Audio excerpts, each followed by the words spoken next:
Prajem vám pekný deň. Vítam vás pri sledovaní relácie Student Life. Ako v každom dieli, aj dnes sa porozprávame so zaujímavým študentom Prešovskej univerzity.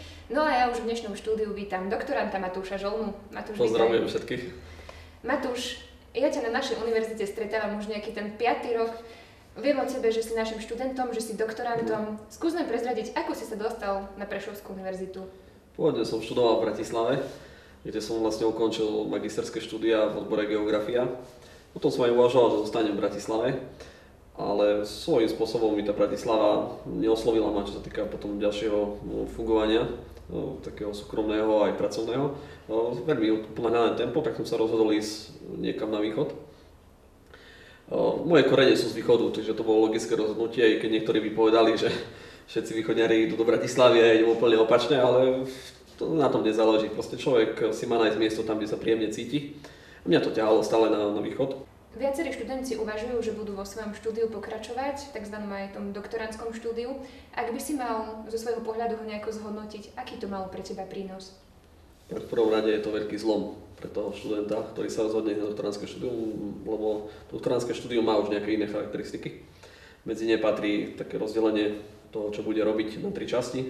Je to jednak pedagogická časť, kde vlastne odozdávate svoje doterajšie vedomosti ďalej študentom, tiež študijná časť, aby si tie vedomosti svoje ďalej zveľaďoval.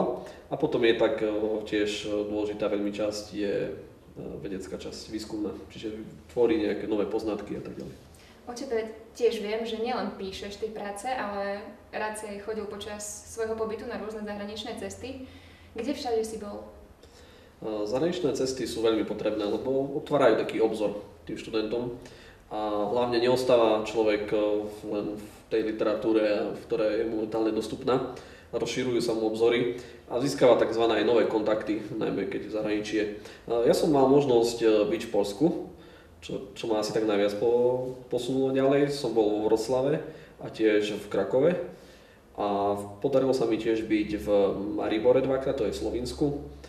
A celkovo som veľmi spokojný a odporúčam každému vycestovať a získavať nové poznatky a tiež aj kontakty. Teda si myslíš, že je dôležité pre každého študenta niekde ísť na tú zahraničnú cestu? Myslím si, že áno. Jednak nie len z toho profesionálneho možno pohľadu, ale tiež aj z súkromného. Veľakrát je možný tzv. Osobnostný rast, posunie to študentov ďalej, naučia sa o seba postarať, naučia sa komunikovať hlavne. A tiež spoznajú nové zaujímavé miesta. Popri štúdiu sa určite venuješ aj iným oblastiam. Počula som o tebe, že športuješ.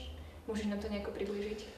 Voľný čas treba ho tráviť aktívne, predovšetkým kvôli tomu, že to štúdium má nejakú fyzickú záťaž a je dobré to vyventilovať nejakou tou fyzickou aktivitou.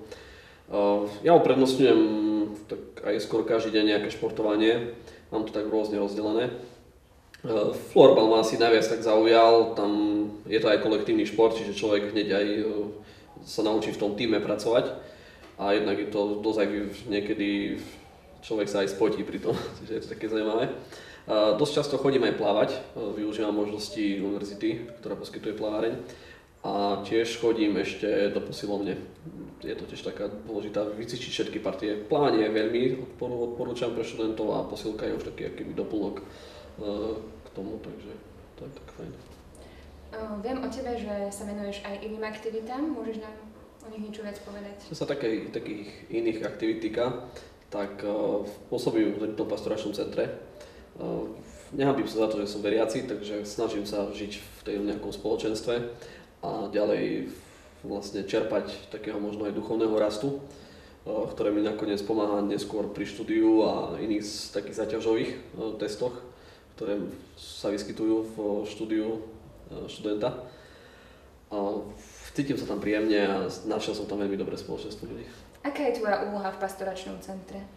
Keďže už patrím medzi takých starších osadníkov v PCčku, tak kvôli tomu, že som lektorantom a už som tam vlastne 4. rok, tak snažím sa skôr napomáhať tým novým, ktorí prídu 1. ročník alebo 2. ročník.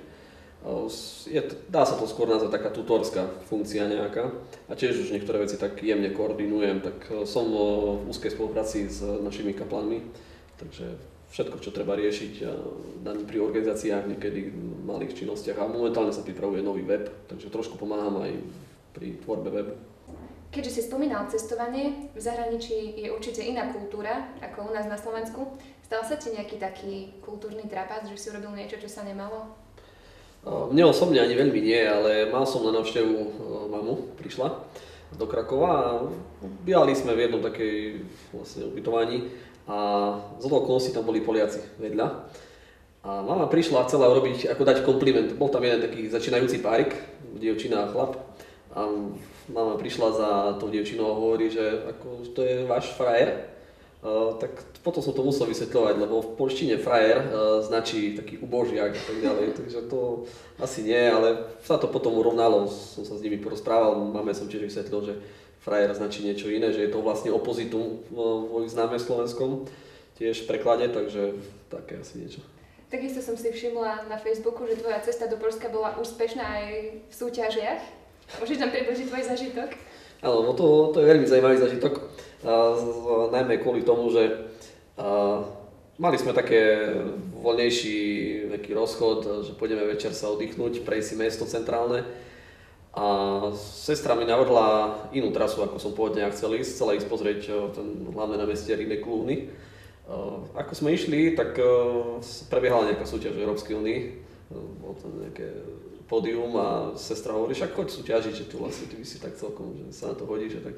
A ja hovorím, že nie, že proste necháme, že to asi nemá význam.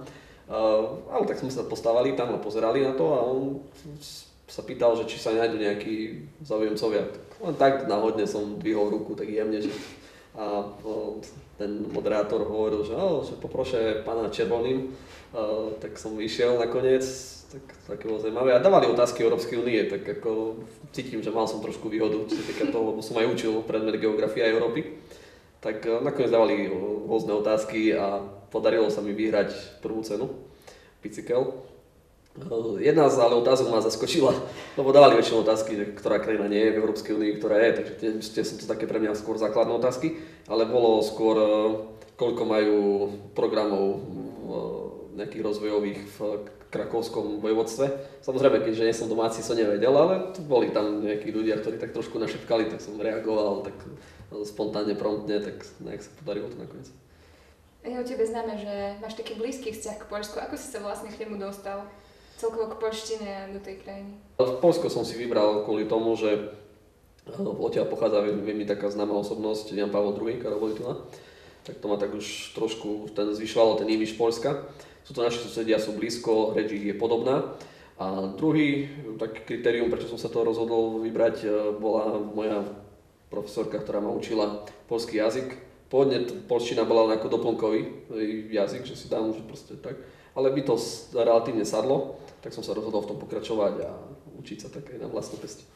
A taký tvoj najobľúbenejší zážitok z tvojich ciest? Najobľúbenejší zážitok je, keď som pozval nejakú partiu ľudí, že si prejdeme Slovinsko a okolie, tak sme zobrali auto a sme išli tak 4 ľudia sa prejsť po okolí v tom regióne. A spravili sme to tak nízko nákladovo, čiže zobrali sme stán ako správny geografii a išli stanovať a prespávali tak pod holým nebom a ako bolo to celkom zaujímavé, také zažitky. Človek zažije veľa takých iný pohľad na tú krajinu, ako keď z hotelov a tak ďalej. A ešte by som tak mohol nejako povedať, ako si sa dostal ku geografii? V čom ťa geografia baví? Ja som geografom nikdy nechcel byť. Ja som od malička stále sníval, že budem architekt alebo vodič autobusu. Nakoniec geografia vyšla tak, že na architektúru ma nezobrali, veľmi som sa na ňu snažil ísť. A geografia, rozmýšľal som, čo také viem robiť, na čo sa ani veľmi učiť nemusím.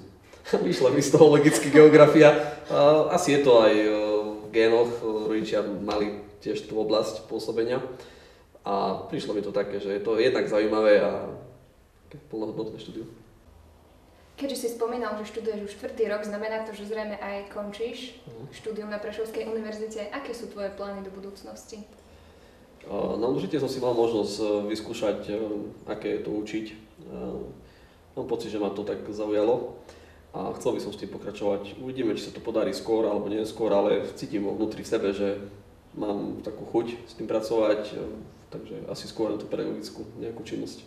A také osobné plány? Osobné plány, ja mám jednoduchý osobný plán a to je každým dňom byť lepším človekom ako predchádzajúci deň. Tak to bol Matúš Olna. Ja ti, Matúš, ďakujem, že si prišiel do nášho štúdia a že si sa podelil so svojím životom, či už tým univerzitným, ale aj osobným. No a ja vám chcem poprieť vám pekný deň a sledujte nás aj naďalej. Dovidenia. Dovidenia.